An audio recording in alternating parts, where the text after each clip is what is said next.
Hello, listeners. Welcome to the podcast, The English Tea. I'm your host, Anushka, here at Cole Radio.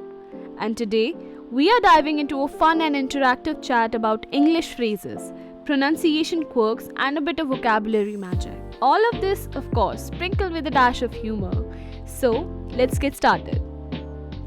Recently, a friend of mine asked me, "Do you think if I do that, it'll help my complexion?" And immediately I had to pause and say, wait a minute, it's not complexion, but complexion. Yes, the stress is on the second syllable and the O in the first is pronounced like a A in the China.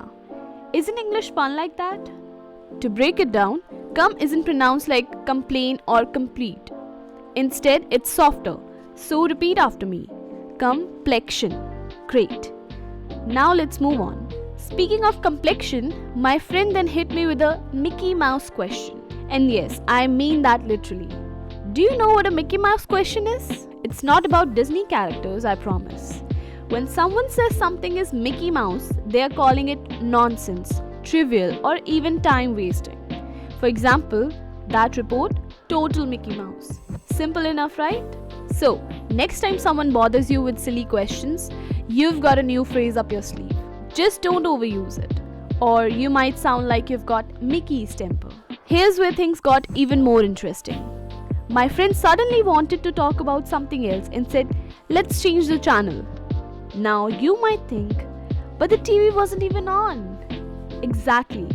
But this phrase has nothing to do with TV.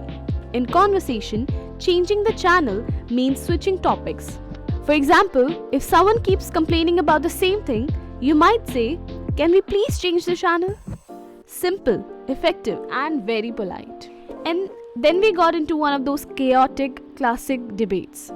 Is it plan to do or plan on doing? Good news, they are both correct. You can say, "What do you plan to do this evening?" or even, "What do you plan on doing?" Same meaning, just slightly different ways to phrase it. English is flexible like that. Now, here's the best part about our chat. My friend suddenly said, "Can you pass me the portable handheld communications inscriber?" I paused.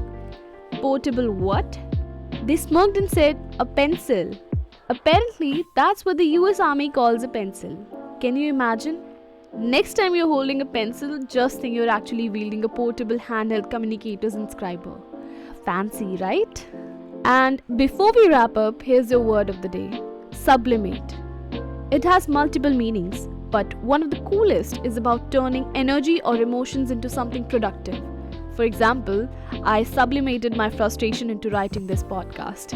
It can also mean something scientific, like when a liquid turns straight into vapor without melting.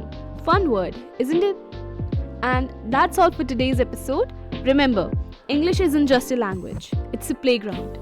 Whether it's learning about complexion, Mickey Mouse questions, or why a pencil has such a long name, there's always something new to explore. If you enjoyed today's episode, share it with a friend and help them change the channel from boring conversations. Don't forget to subscribe to Cole Radio. Until next time.